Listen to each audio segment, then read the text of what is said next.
The United Kingdom, a nation steeped in history, culture and ancient legends. But behind the veil of this fascinating land lies a secret that has intrigued mankind for decades. Across the UK, reports of UFO sightings have multiplied, generating curiosity, fear and disbelief. Close encounters, alleged photographic evidence and extraordinary testimonies will lead us to explore the inexplicable in search of clues that may finally shed light on these celestial mysteries. UFO sightings in Britain have a rich and time-honoured history, making the country second in the world for reported sightings of unidentified flying objects.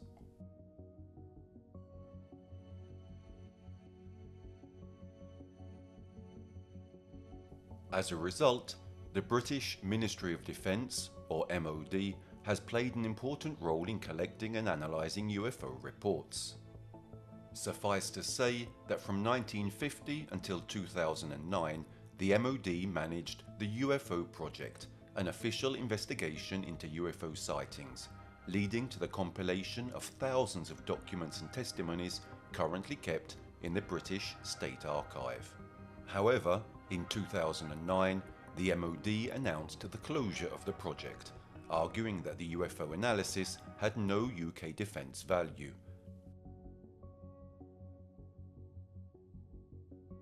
Since then, the British government has ceased to officially collect reports and investigate UFO sightings. Despite this, independent organisations and enthusiasts of the phenomenon continue to report sightings in Britain.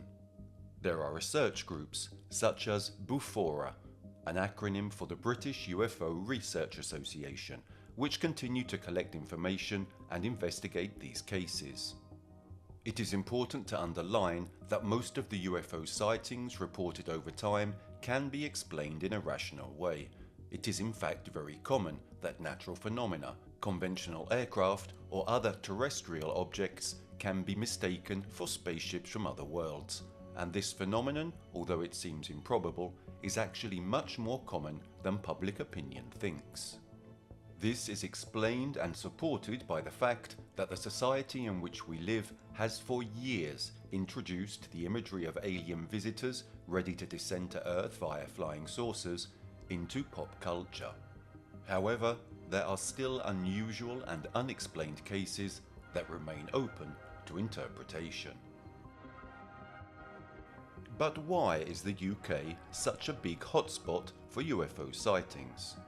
The answer, according to some experts, could be found in the history of the country, that although today has lost much of its influence in the world and its empire has now fallen, there was a time when the British represented a great power, perhaps the only world superpower.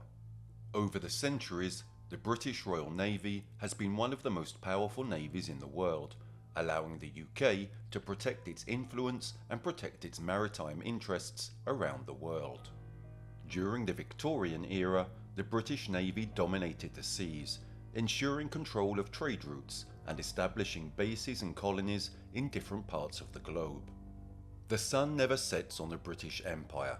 This was the motto that best represented the reality of a colonial domain that extended for 17 million kilometres, from the southern tip of New Zealand to Queen Elizabeth Island, between Canada and the Arctic Circle.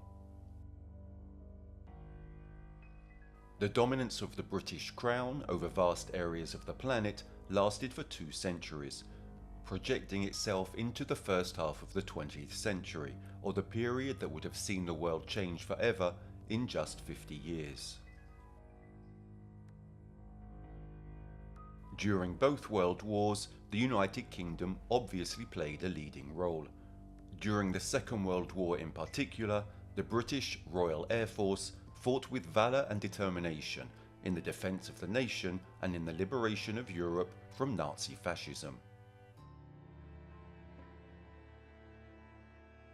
Subsequently, during the Cold War, it played the role of a preferred ally of the United States against the Soviet Union, developing complex espionage technologies and achieving the status of a nuclear power, a nation possessing its own atomic arsenal. And although formally the empire ended in 1997 with the cession of Hong Kong to the Republic of China, the United Kingdom still maintains significant global influence. The British Armed Forces are equipped with advanced and classified equipment for peacekeeping missions, counter-terrorism operations, and training of local forces in different parts of the world.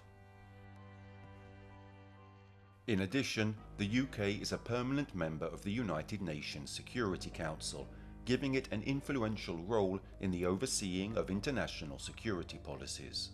Perhaps it is due to all these factors that during the 20th century, this nation of just over 200,000 square kilometers turned into a hotspot for unidentified aerial phenomena, second only to the United States of America. But what is behind these UFO sightings? German spy planes during the two world wars, or Russians during the more than 40 years of the Cold War, or even tests of innovative fighter bombers in His Majesty's service. And finally, the most suggestive and imaginative theory: why couldn't it be ships coming from other worlds? But to clarify what flies through the skies of the British archipelago, we have to take a step back in history, almost 1,000 years. The first UFO sighting in Britain dates back to at least the 12th century, when a group of religious pilgrims in southwest England reported seeing a blazing dragon belching fire emerge from the sea, fly into the air, and disappear into the skies. Obviously, nobody knows the details of this event, and it is clear that it is impossible to reach an explanation of what these pilgrims really saw. 6 centuries later, a document drawn up by the British physician Cromwell Mortimer in 1746 became known under the title of Letter on Fireballs Sighted over London. Cromwell was the secretary of the Royal Society at the time, and as he was walking home in the Westminster area of central London, he observed a ball of light in the sky. He drew a sketch of the mysterious object and published it several years later in the Philosophical Transactions, volume 43 of 1746. He wrote, "As I was returning home from the Royal Society to Westminster on Thursday, December the 16th, 1742 at 8:40 p.m, being about the middle of the parade in St. James's Park, I saw a light arise from behind the trees and houses in the south by West Point, which I took at first for a large skyrocket. But when it had risen to the height of about 20 degrees, it took a motion nearly parallel to the horizon, but waved in this manner and went on to the north by East Point over the houses.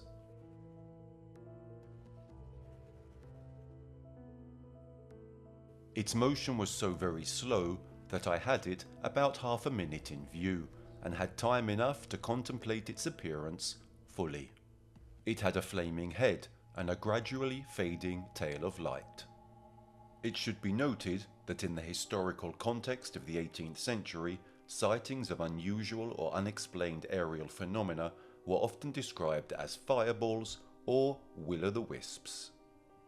These phenomena were often associated with popular beliefs, superstitions, and religious interpretations.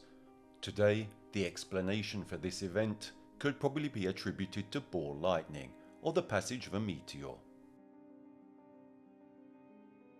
It is interesting to note that while Mortimer's 1746 paper does not refer specifically to UFOs as we understand them today, it nonetheless represents a historical example of the sighting of an unusual aerial phenomenon, and it's intriguing to note the interpretations and explanations people could attach to such sightings at the time. Over the centuries, other stories relating to strange objects in the sky were passed down in British folklore. However, detailed reports of UFO sightings began to increase in the 20th century.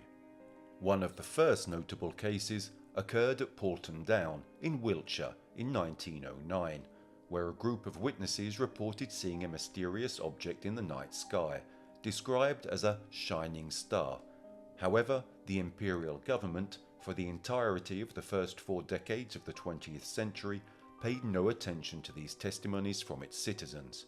In order to have a first official recognition of the UFO phenomenon, we will have to wait until 1944, a crucial year for the fate of the war and of the United Kingdom.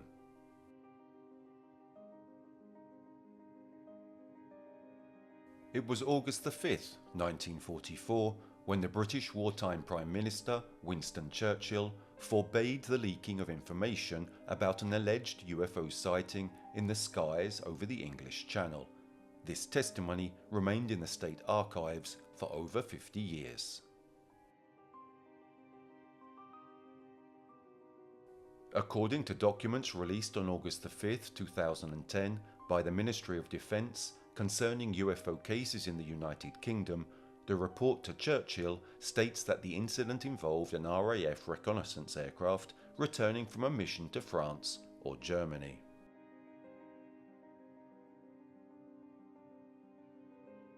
The aircraft was presumed to be flying over or approaching the UK coast when it was suddenly intercepted by a strange metallic object, which would have followed its course and speed for a period of time, before accelerating and disappearing.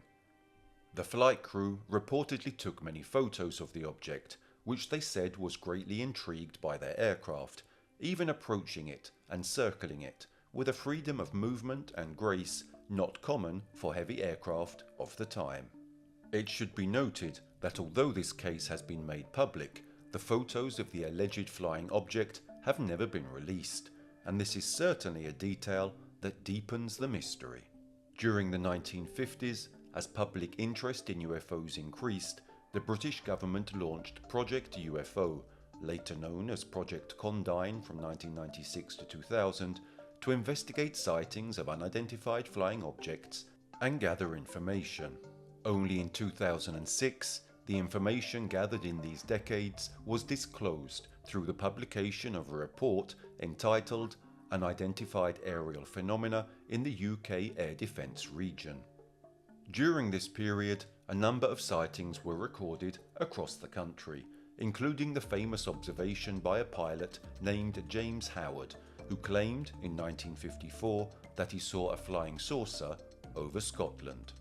As happened with the sighting over the English Channel, he also reports having noticed a silvery object with a triangular shape, this time that would have accompanied his military transport plane for a few miles, flying very close, and then, without making a sound, it flew away at high speed, disappearing into the clouds.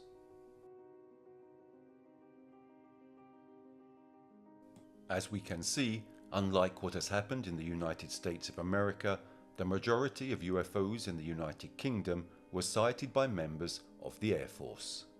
But not all of these phenomena are seen by the human eye. Some also appear in airborne monitoring radars, such as the famous Lakenheath Bentwaters incident. At 9:30 p.m.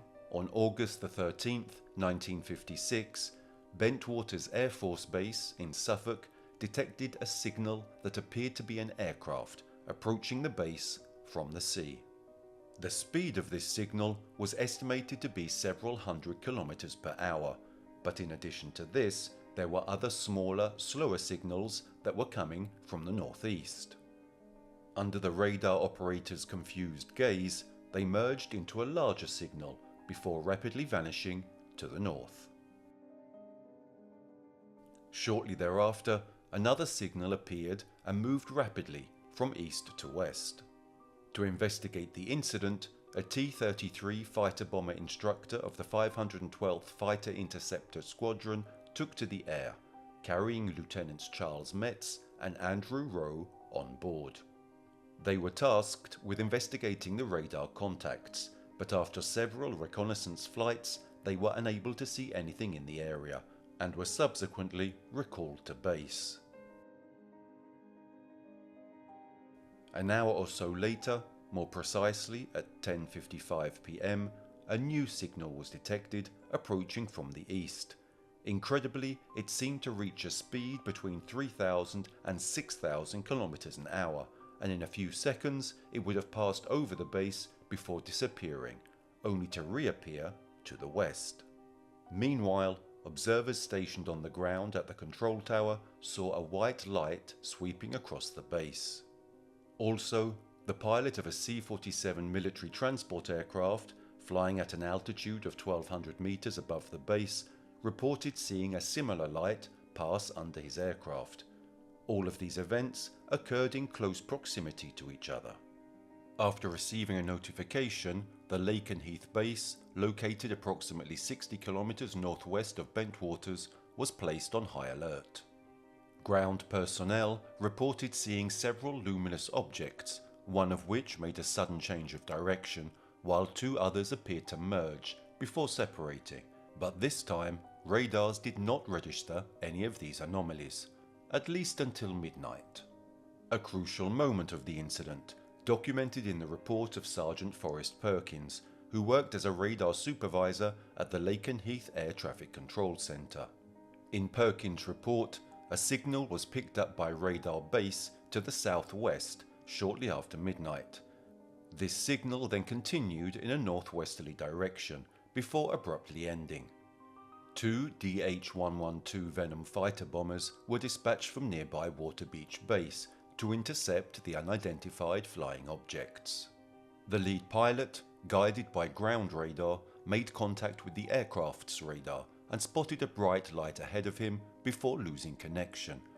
The pilot was then alerted by ground radar that the signal had moved behind his aircraft. Despite the pilot's evasive maneuvers, the plane was chased by the mysterious signal for 10 minutes. The pilot reported no visual contact and also reported that the signal was picked up by the aircraft's radar for a short time before heading in a northerly direction and disappearing completely.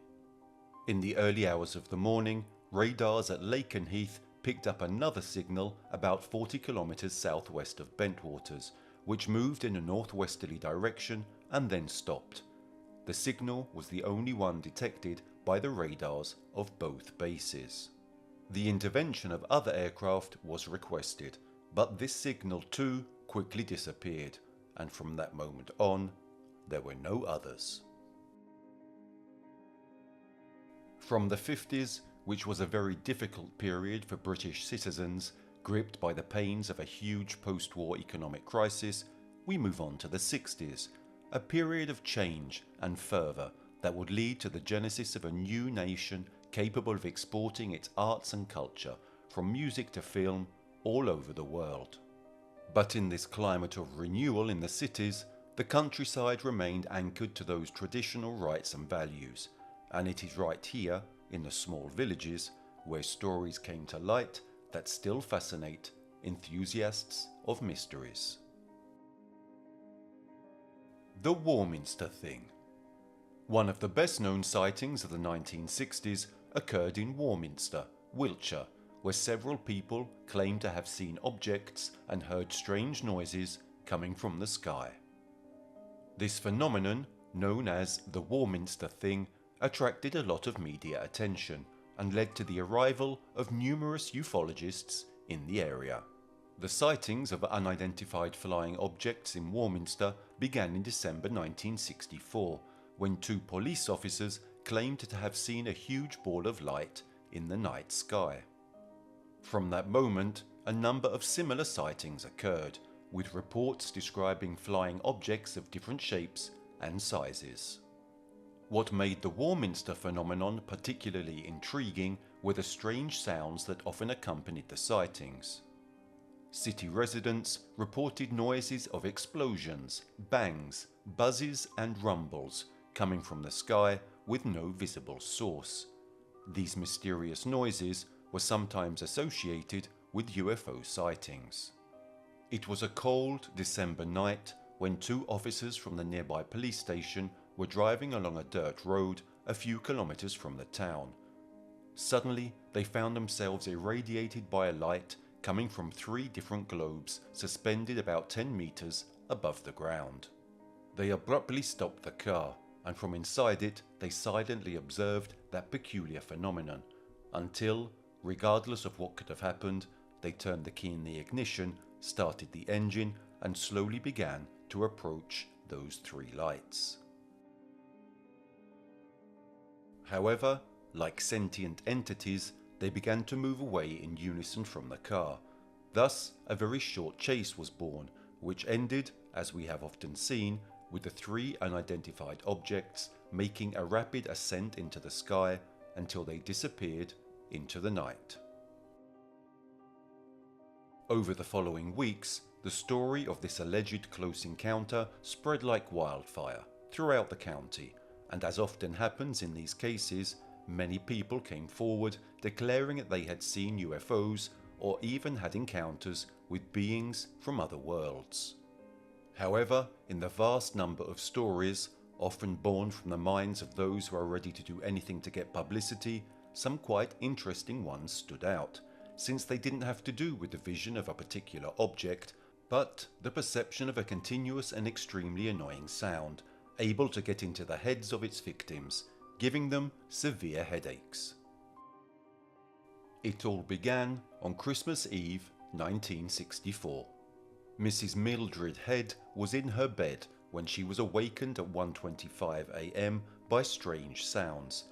They began as soft as twigs being dragged across the roof and then changed to a noise that she described as hailstones. Mildred got out of bed to look out of the window, however discovering that the sky was clear. In the meantime, the noise had turned into a sharp hiss that echoed in her head for a few long moments and then disappeared. Some hours later, that Christmas morning, more than 30 soldiers at Nook's camp, about 4 miles from Warminster, were rudely awakened by a loud noise. Everyone thought that the noise came from an airplane intent on flying over the base, but there were no traces of it on the radar, and after a few minutes, as happened previously, the sound simply disappeared. While at 6 in the morning, 2 other citizens of Warminster were victims of this phenomenon. The first was Mrs. Bye, who, going to Mass, was attacked by the noise, which inexplicably prevented her even from moving, while a few minutes later it was the turn of the village postman, who heard loud metallic noises above the roof of his house, which disappeared into thin air after a few seconds. These 4 individual events were the spark, or if we wish, the genesis, of a media case that overwhelmed this small community in southern England for over 2 decades. Tens, if not hundreds of people reported being awakened in the middle of the night by loud and eerie explosions, often followed by vibrations or jolts. The noises were sometimes so intense as to break the glass in the windows or shake the structures of the buildings. Reports of the Warminster noises were varied and widespread, with some reporting hearing them as a single explosive noise, while others described them as a series of bangs or detonation-like noises. Some residents reported hearing a reverberation or echo after the noises, while others reported hearing a sound similar to a powerful shock wave. These noises could occur at any time of day, but they were particularly frequent during the night. Despite attention and investigative efforts, the exact origin of the Warminster noises has never been fully explained or understood. Several theories have been put forward to explain the phenomenon, including underground explosions, secret military tests, unusual atmospheric phenomena, and obviously paranormal or extraterrestrial interference. Skeptics suggest the noises may have been the result of pranks or mass collective suggestion. Others speculate that the noise may have been caused by some kind of natural phenomenon, such as the refraction of sound or the propagation of seismic waves. However, none of these explanations could provide a definitive answer to the phenomenon. Towards the end of the 1970s, the Warminster noises gradually subsided, and today the phenomenon is less frequent than in the past. But the memory of these mysterious noises continues to fascinate enthusiasts of paranormal and unexplained events, and that's why Warminster still remains a place of interest for UFO history in the UK.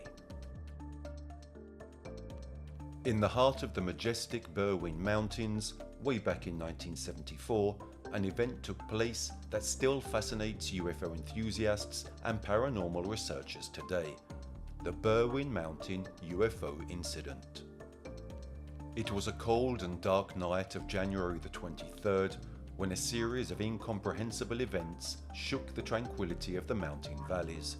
In that remote region of Wales, a wave of UFO sightings spread among the local population, generating fear and astonishment. The key testimony that night came from a woman named Pat Evans. After hearing a loud bang, Pat noticed a blinding light through the window of her house. Shocked, she looked out over the mountains and witnessed an explosion of intense light, followed by an unreal silence. The news spread like wildfire, and it was soon discovered that a considerable number of local residents had witnessed a similar phenomenon. They described unidentified flying objects hovering above the mountain peaks, and their testimony fueled the mystery of the Berwyn Mountain incident. But what could have caused such sightings? Conspiracy theorists and UFO enthusiasts speculated on various explanations. Some suggested it was a secret plane crash or a military test, while others went further, claiming it was an encounter with an extraterrestrial spacecraft. Official investigations, however, came up with a different explanation. Authorities said the event was likely linked to a 3.5 magnitude earthquake that occurred in the region that same night. It was hypothesized that the bright light and the roar could be explained by a seismic phenomena, such as a kind of seismic flash. But this official explanation did not appease public interest. The Berwyn Mountain mystery persists to this day, with some ufologists convinced the evidence had been covered up or withheld by the British government. Conspiracy theories suggest the incident was a cover-up to hide the truth about extraterrestrial encounters. This incident has been called Britain's Roswell, so much so that the Sun newspaper jokingly referred to it as the Roswellsh incident. This playful nickname derives above all from a particular conspiracy theory relating to the UFO crash and subsequently to the transport of the aircraft inside a secret military base called Rudloe Manor, or the British Area 51. In the heart of scenic Wiltshire, England, sits the military base of Rudloe Manor, a site that has been the subject of UFO speculation and conspiracy theories. According to the most passionate ufologists, this base would have played a crucial role in the mystery of the sightings of unidentified flying objects. Through the enveloping mists and ancient trees of the English countryside, Rudloe Manor rises like an imposing fortress. Its centuries-old stone walls hide deep secrets, which only a few dare to reveal. It is here that the darkness of the universe meets the secret hidden by the government. For ufologists, at least until 2000, the year of its closure, Rudloe Manor would have been the nerve centre of an international conspiracy to hide the truth about UFOs and extraterrestrials. Conspiracy theorists suggest that the military base hosted secret laboratories where alien technologies were studied and reproduced. According to some witnesses, the archives of Rudloe Manor are full of classified documents, videos and photographs of UFO sightings, capable of revealing shocking details about the secrets of the cosmos. The base, according to the theory, also had connections to other military bases around the world, creating a secret network of knowledge about UFOs and close encounters. This alleged consortium of powers whose roots date back to events of historical importance, would have taken over the reins of human destiny, hiding the truth about the existence of other life forms in the cosmos. However, it is important to note that these claims have not found support in hard evidence. Many skeptics argue that the reports relating to this base are just fictional stories, tainted by the sensationalist press that often permeates UFO stories. Despite this, the aura of mystery surrounding Rudloe Manor remains unchanged, even today.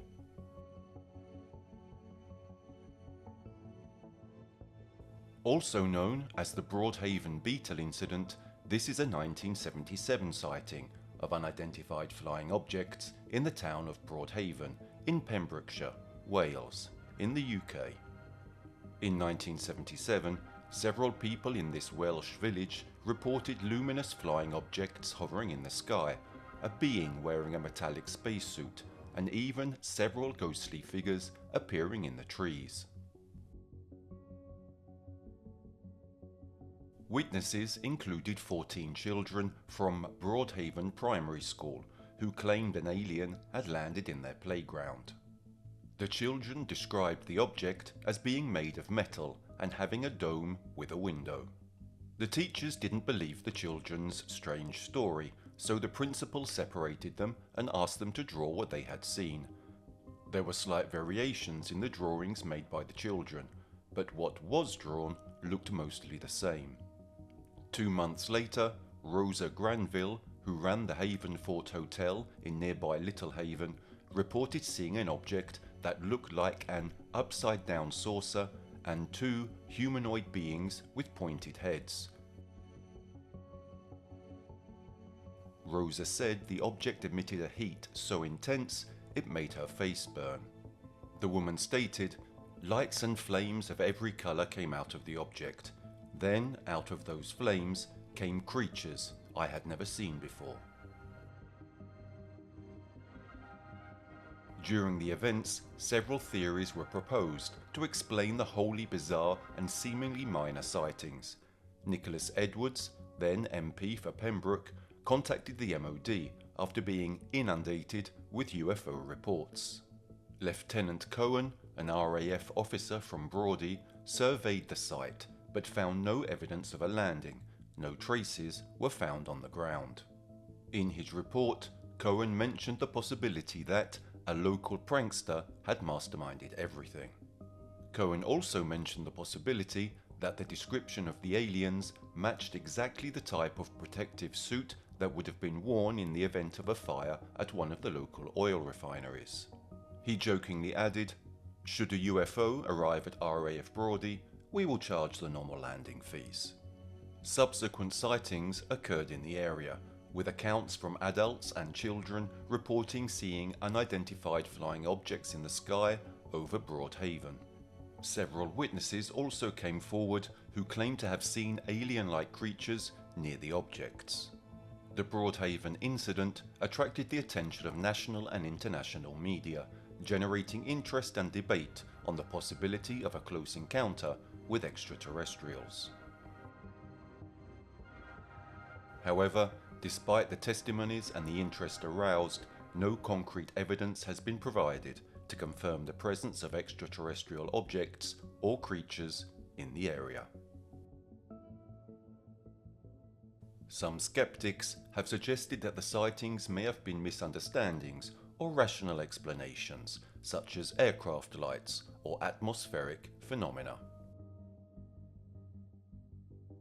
Others have speculated that the children either made up their story or were influenced by science fiction events or films.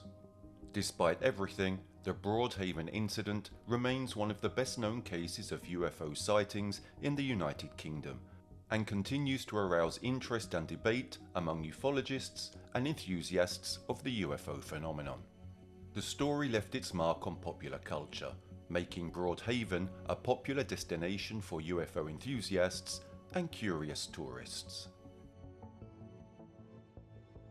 The Robert Taylor incident, also known as the Decmont Woods incident, occurred in Scotland in 1979.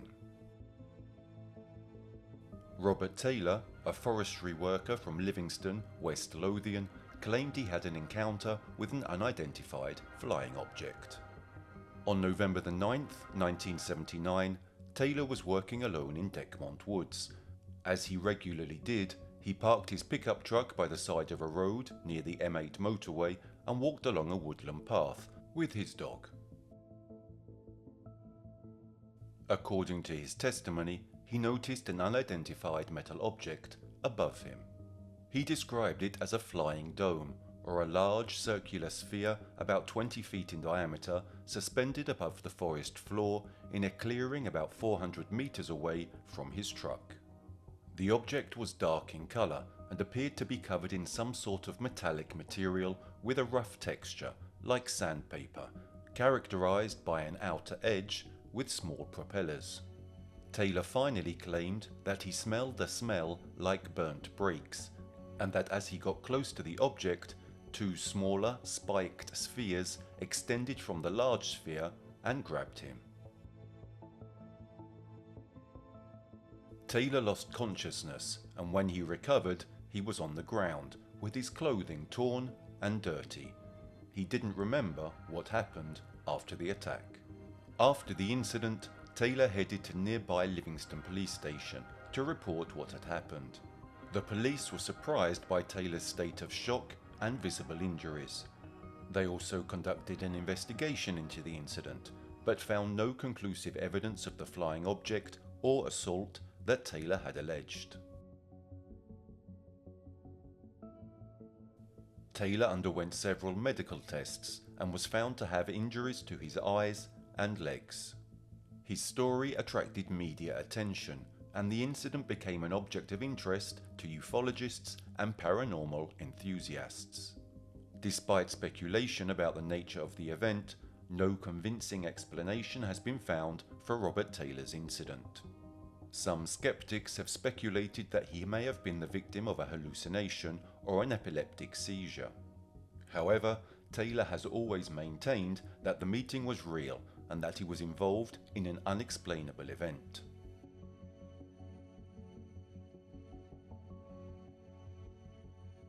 On June 6, 1980, coal miner Zygmunt Adamski, 56, left his home in Tingley, West Yorkshire, to do his shopping.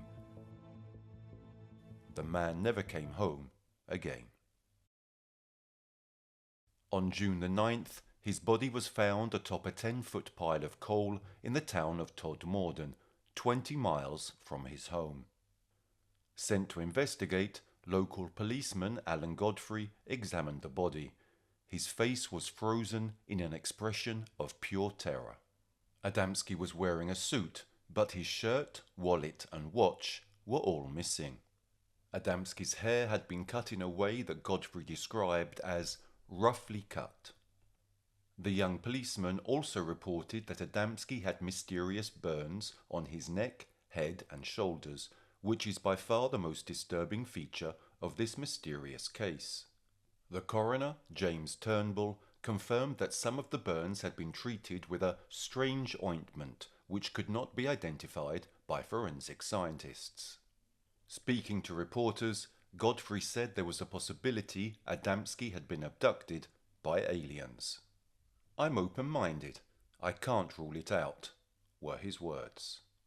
The true cause of this poor miner's death remains a mystery to this day. The most absurd and improbable theories were pinned to this news story. Some claimed that Adamski had been killed by KGB agents, others that he had been struck by ball lightning, and still others that he owed a debt to someone to be avoided.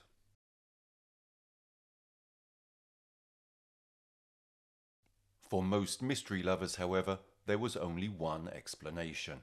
Adamski had encountered aliens, and it had cost him his life. 5 months after the gruesome discovery of Adamski's body, the small town of Todmorden once again found itself at the centre of media attention. In the centre of events, we again find Officer Godfrey, who apparently, after the Adamski case, became of particular interest to extraterrestrial entities. Sent at 5 in the morning to take care of escaped cattle, Godfrey, according to his own account, was in his car and was crossing a country road when the car stopped suddenly and a beam of very powerful light appeared before his eyes. Godfrey described it as a brilliant light in the sky, a diamond-shaped rotating vessel, 5 meters high and 15 meters wide. Godfrey made a quick sketch of the object in his notebook and then picked up his police radio to report the incident, but the line was dead. Finally, without making any noise, the object disappeared in a bright flash, and Godfrey found himself sitting in his car 30 yards further up the road. Looking at his watch, the policeman was surprised, because although the close encounter lasted no more than 60 seconds, 25 minutes had passed. Then he noticed an even more relevant detail, a strange burn mark that had appeared on his left leg. Godfrey was surprised, and when he returned to where he had seen the light, he found that the road the car was on was completely dry, even though it had rained recently. After recounting the experience, Godfrey was met with skepticism and was even ridiculed in his own community, and so on the advice of a lawyer friend, he decided to consult a hypnotist to find out the truth about what he had seen. Through hypnosis, Godfrey recalled being blinded by the light and passing out. He told the hypnotist that he woke up in a strange room where he was being examined by several small creatures and a tall, bearded humanoid figure resembling a Nordic alien. Again, his claims were frowned upon and ridiculed. A few weeks after Godfrey's report had hit the newspapers and made international headlines, he was summoned to the Inspector General's office. There sat a man in a black suit and tie who introduced himself as a man from the ministry. He had a folder containing strange vehicles designed by Godfrey. Godfrey was not allowed to see the rest of the file, but he believed it contained an account of that night's events and the mysterious death of Sigmund Adamski. The man forced Godfrey to stop talking about the close encounter, which Godfrey, very reluctantly, agreed to do. The young police officer met this man several times in the following days in Todmorden, and finally realizing that he was being spied on, decided to confront him one evening in a local pub, asking him to leave and never to return. After that meeting, the ministry man disappeared and was never seen again. Godfrey still firmly believes that he was a secret agent of MI5, sent from London to take care of the case. But another theory, circulating in recent years and much supported by skeptics, would concern the fact that the stranger was actually an employee of the West Yorkshire Police, who warned Godfrey not to speak to the press to avoid drawing more attention to the police themselves. It was later revealed that several other police officers and a bus driver had seen strange lights that morning, but it was decided at the station to cover it up so as not to embarrass the police. Following the events, Godfrey was transferred, but never stopped talking about his close encounter.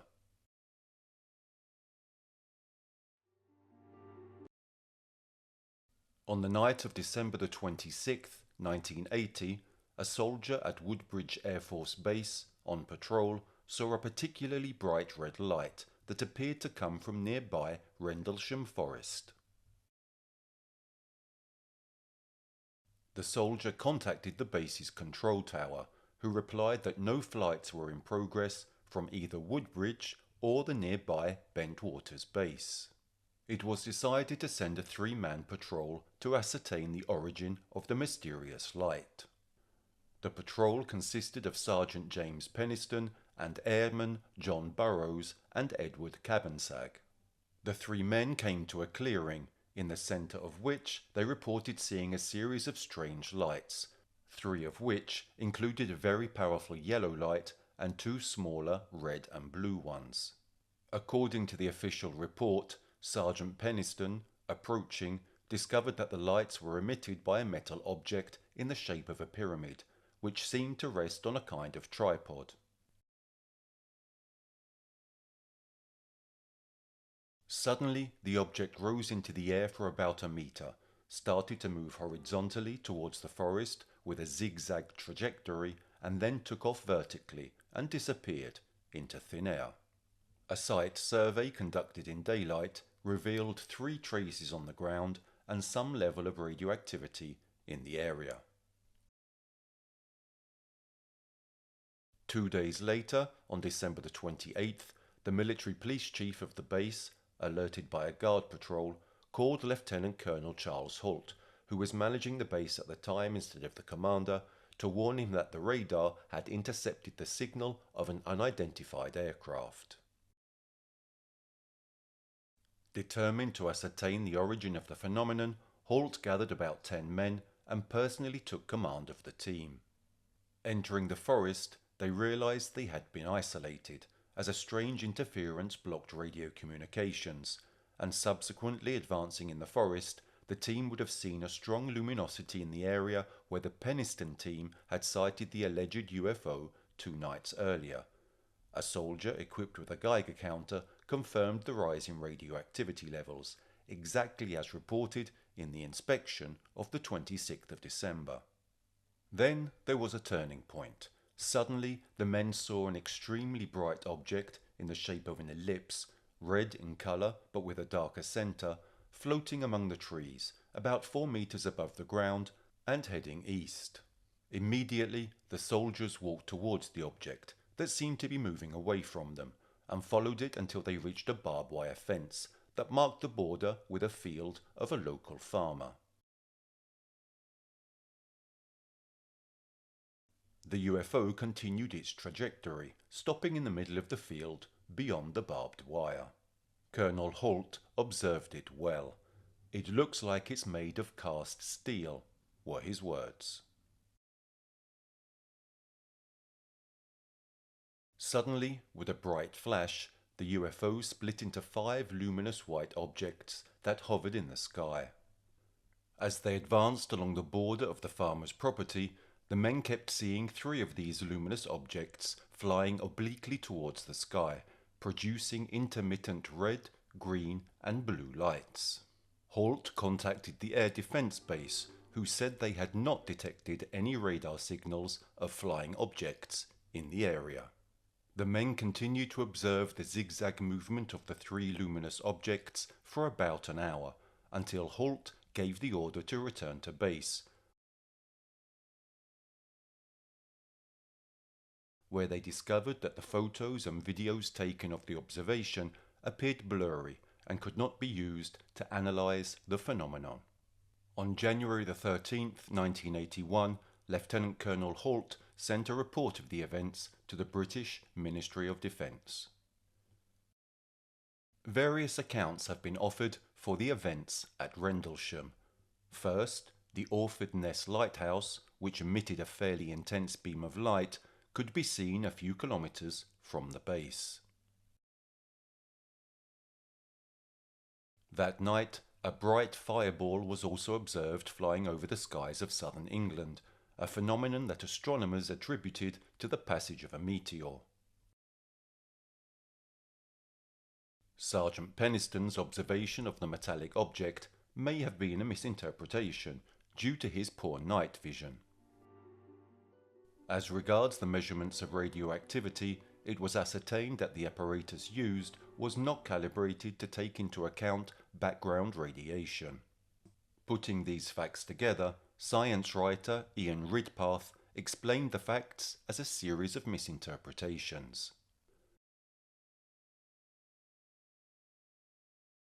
The first observation, made by a soldier on December the 26th, could be related to a comet or a fireball, while the subsequent light observations could be related to light generated by the Orford Ness Lighthouse.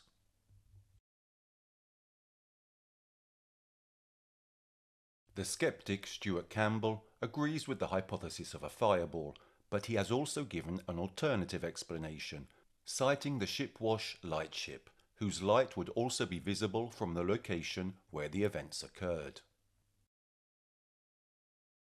An alternative explanation to that of the fireball is that the lights observed on the night of the 26th of December could have been those of a police car driven by the policeman Kevin Condé, who would have modified the flashing siren of his car. However, Condé denied the fact, stating that in those days he was on holiday for the Christmas holidays and therefore had not been on patrol. Other possible explanations have called into question the re-entry into the atmosphere of the last stage of a carrier rocket, which in those days put a Soviet spy satellite into orbit. The existence of the NSA Research Center, which specializes in laser technology research, has also been reported, and the observed light could have been caused by experiments conducted in this center. Alternatively, the whole thing was organized by a military group, including Lieutenant Colonel Holt, to cover up a spy satellite recovery operation.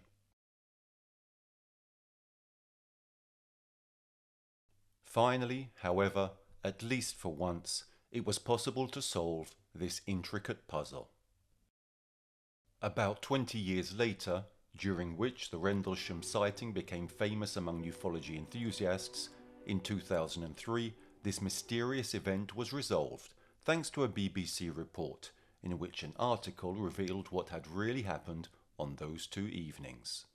Basically, former military police officer Kevin Condé confessed in 2003 that the December 26th sighting had been a prank organised by himself, where he had suddenly turned on the patrol car's flashing sirens and headlights. At the time, and for the following 20 years, worried by the uproar that surrounded the event, Condé never clarified his involvement for fear of sanctions, but as he was now retired, he decided to tell the truth. Further investigation showed that evening, only Sergeant Peniston reported seeing an object, while the other men on the patrol reported only lights. Furthermore, the United States Air Force stated that there was no official investigation into these facts in relation to alleged UFO hypotheses, since after the closure of Project Blue Book, the US military had ceased to investigate UFOs.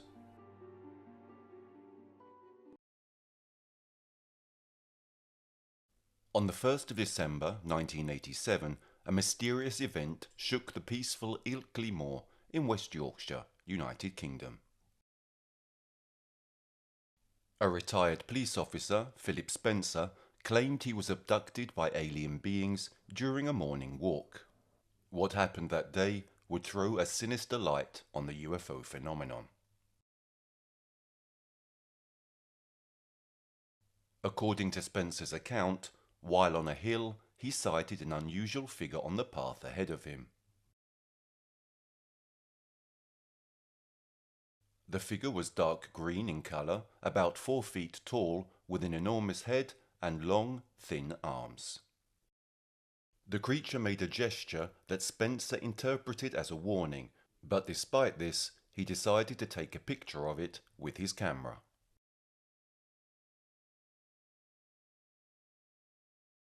Then the creature fled, and Spencer followed it, but he lost it in the fog.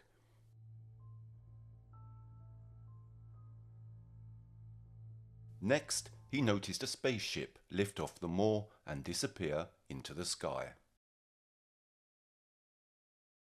He describes the spaceship as whitish in colour, consisting of 2 saucer-shaped parts connected to each other, and it was accompanied by a loud humming sound.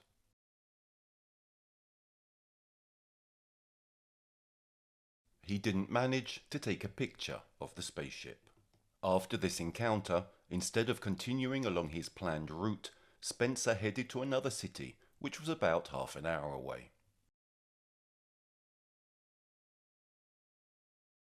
When he arrived, he found that it had been about 2 hours longer than he expected. Also, he noticed that the compass he was carrying was pointing in the opposite direction than expected.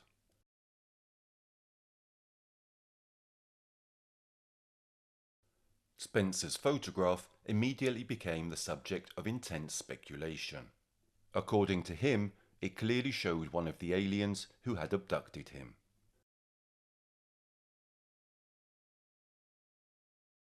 While some experts were skeptical and argued that the photo could be the result of an optical illusion or a hoax, others saw it as a possible clue to the existence of extraterrestrial life.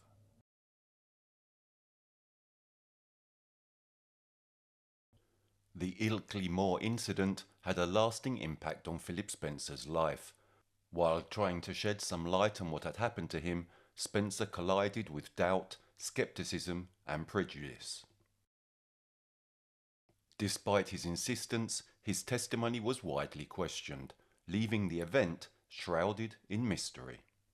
The Ilkley Moor incident still remains open, without a definitive explanation.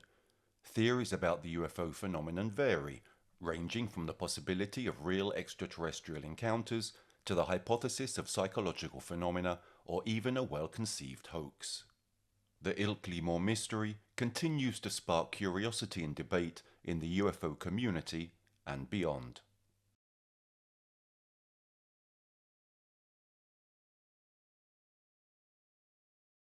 Scotland has more UFO reports than any other region.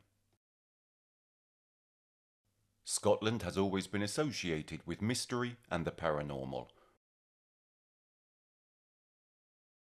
We recall, among other things, the alleged Loch Ness Monster, the mysterious and legendary prehistoric animal that lived in Loch Ness, nicknamed Nessie.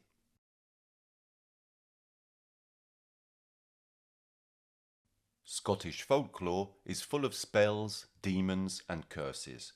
But in one area of Scotland, called the Falkirk Triangle, more than half of the population report having seen UFOs.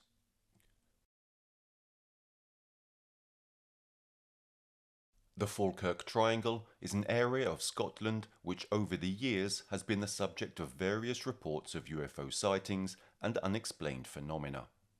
It is a geographical area which includes the towns of Falkirk, Bonnybridge and Grangemouth, and over the last 30 years has gained a reputation as one of the busiest UFO areas in the UK. In the 1990s in particular, Bonnybridge became known as the UFO capital of the world due to the large number of reported sightings in that area.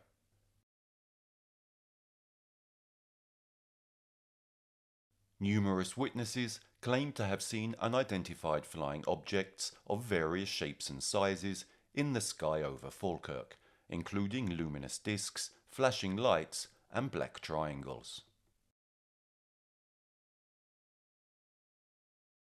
Reports of UFO sightings in the Falkirk Triangle area have been so frequent that they have attracted the attention of the media and ufologists from all over the world.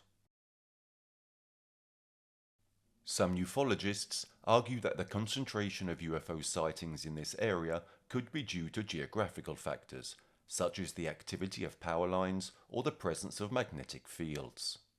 The specific geographical area covers 1,295 square kilometers and, as already mentioned, has the shape of an isosceles triangle, with its vertices located in the cities of Falkirk to the north, Glasgow to the west and Edinburgh to the east.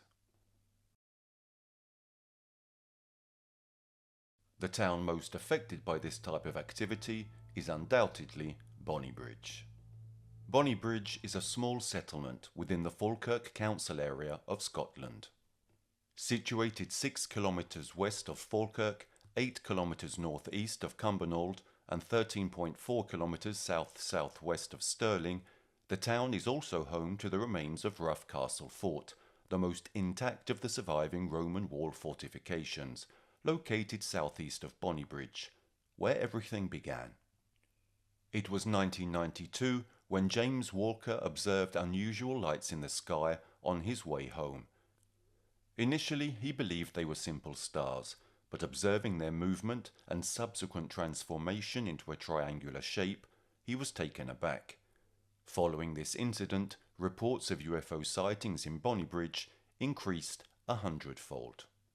Local politician Billy Buchanan began receiving an increasing number of reports about alleged UFO sightings. As the frequency of these reports continued to increase, Buchanan felt it necessary to address the phenomenon. He wrote a letter to the Queen, the Prime Minister, and the Ministry of Defence, asking to shed light on these strange events. Obviously, he was not listened to, but the peculiarity of this story brought wide publicity, causing a wave of people to come forward, claiming to have witnessed UFO sightings in the region. Undoubtedly, Craig Malcolm was one of the crucial witnesses in the area, thanks in part to his video recordings of strange UFOs crossing the Scottish sky without any interruption for approximately 16 hours in 1993. Craig arranged meetings with like-minded people and spent whole nights with them, trying to document evidence of the existence of UFOs. Like Craig, Billy Buchanan also gave himself the personal mission of trying to explain these strange phenomena, reaching a surprising conclusion. Undoubtedly, whatever was happening in the skies of Scotland, it could not be attributed to human origin. With time and the advent of the internet, obviously the story relating to this hotspot grew dramatically, also generating a large number of conspiracy theories, among which certainly the most interesting speaks of a secret military installation, a sort of British Area 51, where they would carry out experiments on latest generation aircraft based on flying saucers recovered over the years by His Majesty's government.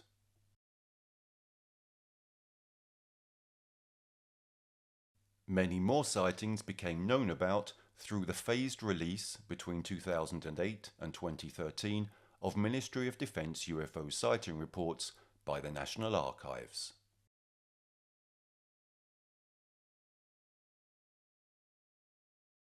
UK Ministry of Defence declassified documents relating to unidentified flying object activities provide an overview of the investigation and reporting of alleged sightings in the UK, as they cover a large time period, with some documents dating back to the 1950s and 60s, while others extend up to 2009.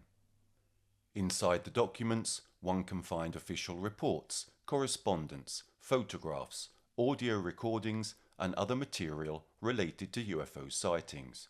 These include reports from members of the public, military personnel, police, and other reputable sources.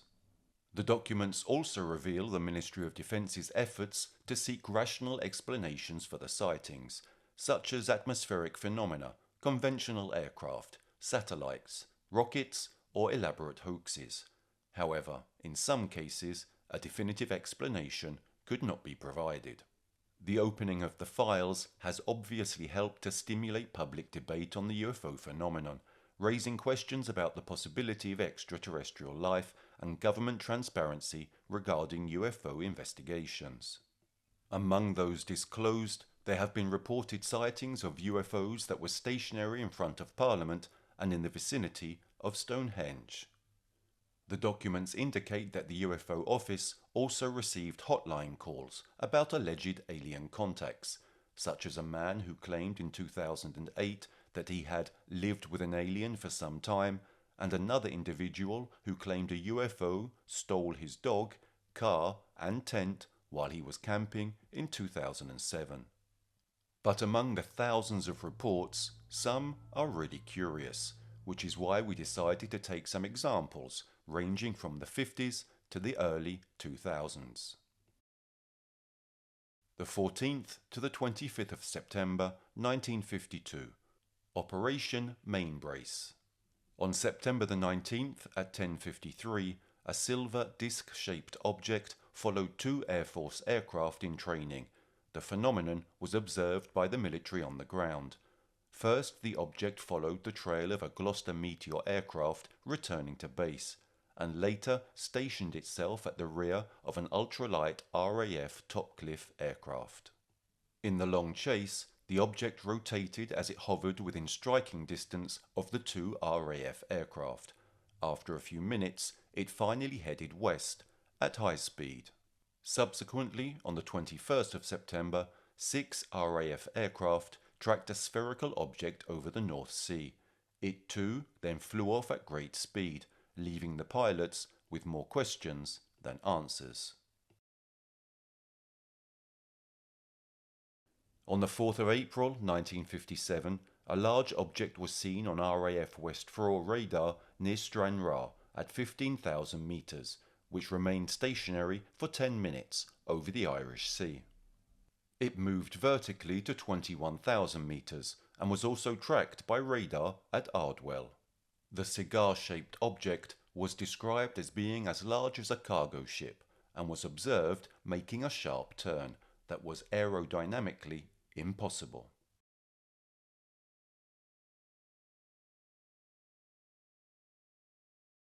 AM, PCs Roger Willey and Clifford Waycott were driving from Holsworthy to Hatherley along the A3072 road when they saw a bright, cross-shaped object at about 15 minutes along the road, travelling at high speeds, approaching 100 km per hour.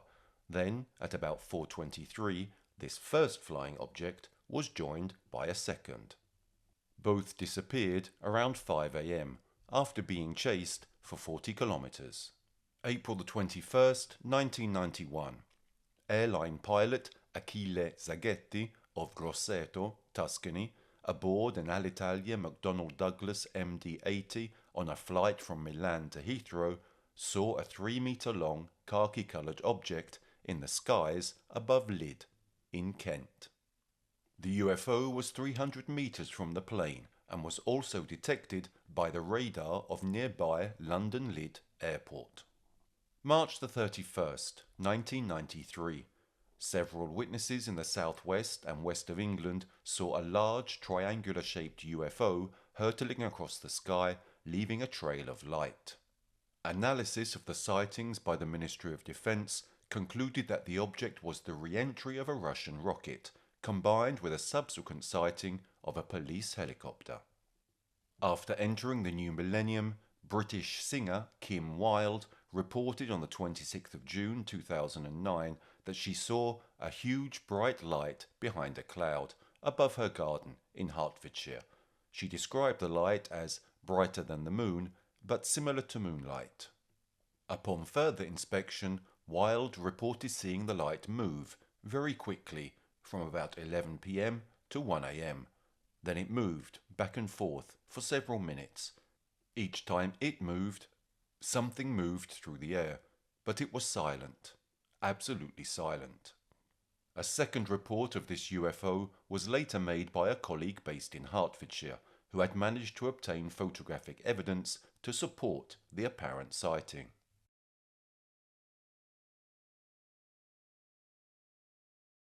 In conclusion, this documentary has offered an in-depth and engaging look into the phenomenon of UFO sightings and the declassified government files relating to the UK's Ministry of Defence. Over the course of our narration, we have explored numerous intriguing cases, credible testimonies, and official documents that prompted us to ponder the possibilities of an extraterrestrial presence in our reality. Thanks to the analysis of experts, investigators, and eyewitnesses, we have been able to gain a broader perspective on UFO phenomena and the British government's attempts to understand them. Opening the secret files was a significant step towards transparency. However, despite the efforts made to investigate UFOs, the documentary has shown that the ultimate truth remains elusive. Many of the sightings cannot be convincingly explained, leaving room for theory, conjecture, and a sense of wonder of the mystery of the unknown. What clearly emerges is that the UFO phenomenon still deserves attention and further research. We must continue to explore, study, and carefully analyze the sightings and available evidence to shed light on the mysteries surrounding these events. Ultimately, the documentary prompted us to ask fundamental questions about our position in the universe and the possibility of other intelligent life forms out there. Perhaps through the deepening of these investigations and the disclosure of more secret files, we will one day be able to unravel the truth behind UFO sightings and discover new and fascinating perspectives regarding our existence in the infinite cosmos.